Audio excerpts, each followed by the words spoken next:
Sketch the graph of the following equations.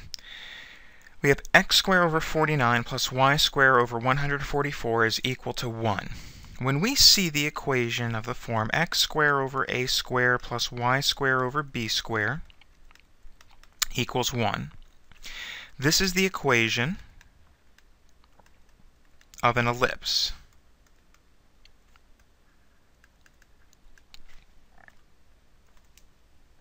Now, the a in this case is 7 and the b is 12, because 7 squared is 49 and 12 squared is 144. Now, since the a value is less than the b value, since the 7 is less than the 12, and the b is associated with the y squared, we say that this ellipse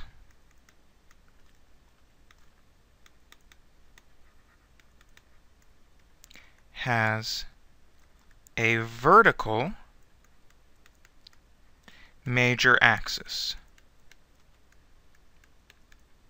I should have also mentioned a few moments ago that if we have this general form, this is the equation of an ellipse centered at the origin. So centered at 0, 0.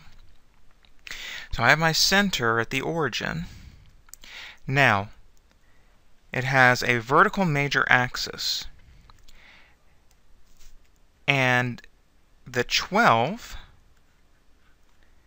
is the length of half the major axis. So what we call the semi-major axis. The semi-major axis has length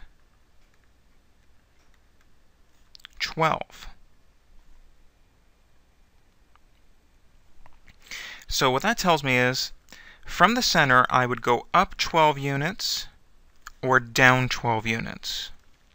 And that is the major axis.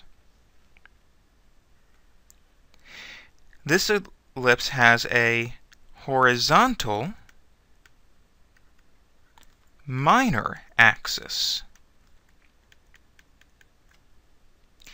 And in this case, the semi-minor axis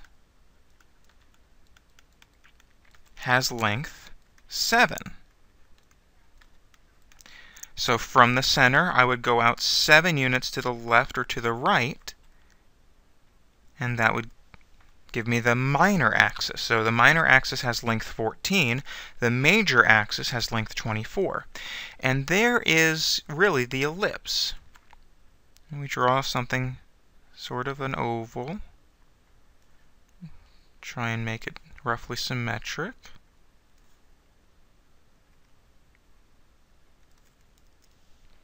So there's the ellipse. Now we will often want to find what are called the foci, which is the plural of focus, for the ellipse. The foci always are on the major axis, and their distance from the center is given by the equation c squared equals, and in this case, since we have the b squared being is the greater number, the c squared is equal to b squared minus a squared. And so c squared is equal to 144 minus 49. So c squared is equal to 95. And so then c is equal to the square root of 95, which is approximately 9.7. So then from the center, on the major axis, we would move 9.7 units in either direction, and those would give us the foci. So 9.7, we'd have a point there, and we'd have a point there. So then the foci are at the ordered pairs 0, negative 9.7, and 0, positive 9.7.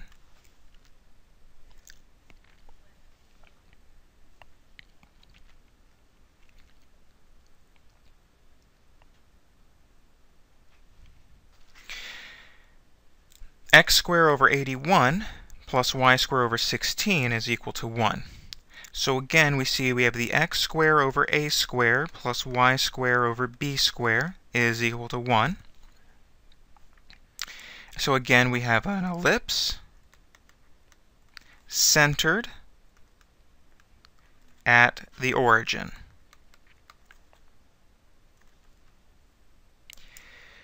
Now in this case, the a squared is 81, so a equals 9, and the b squared is 16, so b equals 4. Since a is greater than b, we will have a horizontal major axis.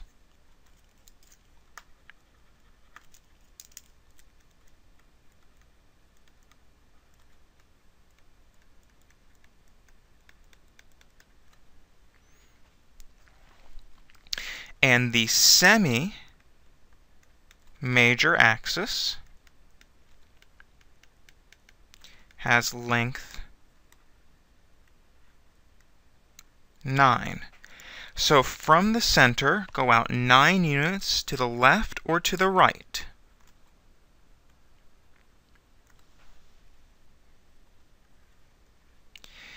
We will have a vertical minor axis,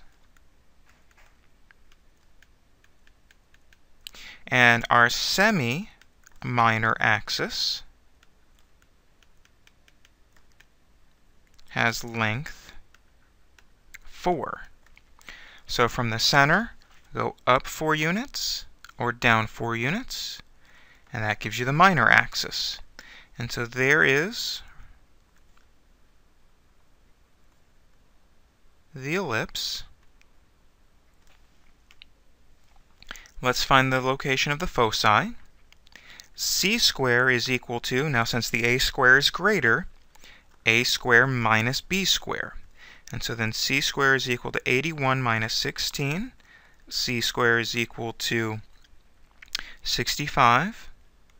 And so then c is equal to the square root of 65, which is approximately 8.1. So then our foci are 8.1 units along the major axis. So we'd have a foci way out here and a foci way out here, very close to the endpoints of the major axis.